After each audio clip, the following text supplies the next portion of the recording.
Hello everyone, welcome to The Green Man. Hope you're all doing good and well. So in this album review, I'm reviewing the third full-length release from the death doom metal band Druid Lord and their album Relics of the Dead, released on Friday the 21st of January on Hell's Headbangers, and the album is 8 tracks and 41 minutes in length.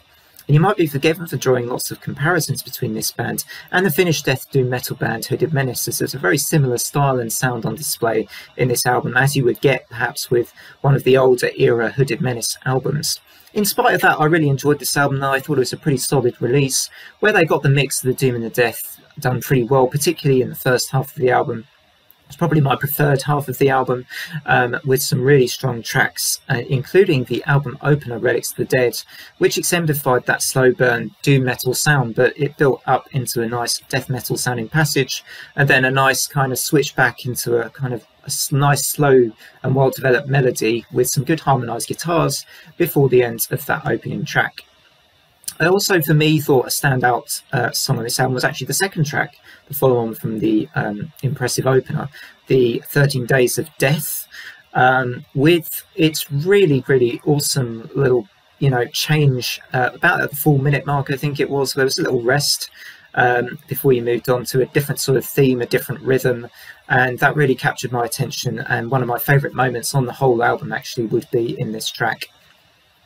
And actually that song as well, a good album from the very start to the end, and again exemplifying I think what this album does really well, which is when it mixes up the slightly more doom metal passages with more of the death, more of a faster tempo, fast rapid paced drumming, heavier guitars and all of that, faster guitars even, with those sort of nicely placed little changes here and there in this album.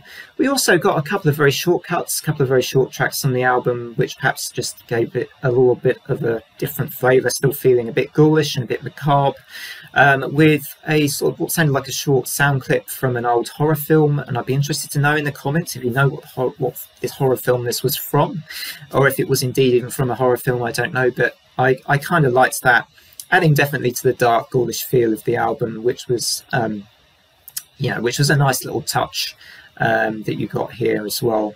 I also liked some of the, some aspects of the later tracks, although I have to say I wasn't as into the second half of this album as I was the first half. And again, I would just cite the reasons as before, that I liked how they mixed up the tempo changes and everything a bit more in the first half, and how the tracks just felt that bit more standouty, to me anyway, than the sort of later half of the album.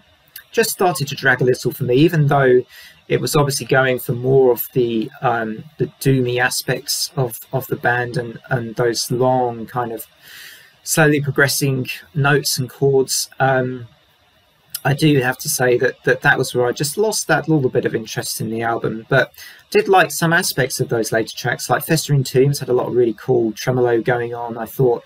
And Monarch Macabre featured some dark kind of synthia parts. I mean, particularly at the end of the track, I really like the dark synth sounds that they used to finish off the album, to bring it to its kind of climax and its ending.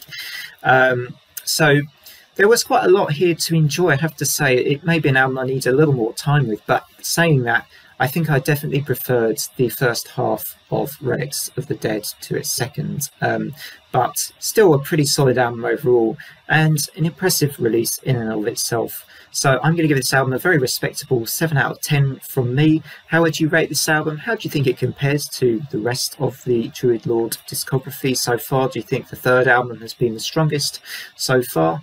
Otherwise, feel free as always to drop a like and subscribe if you like these album reviews or lists, or even a bit of the sci-fi, fantasy and horror coverage I do on the side of the channel as well.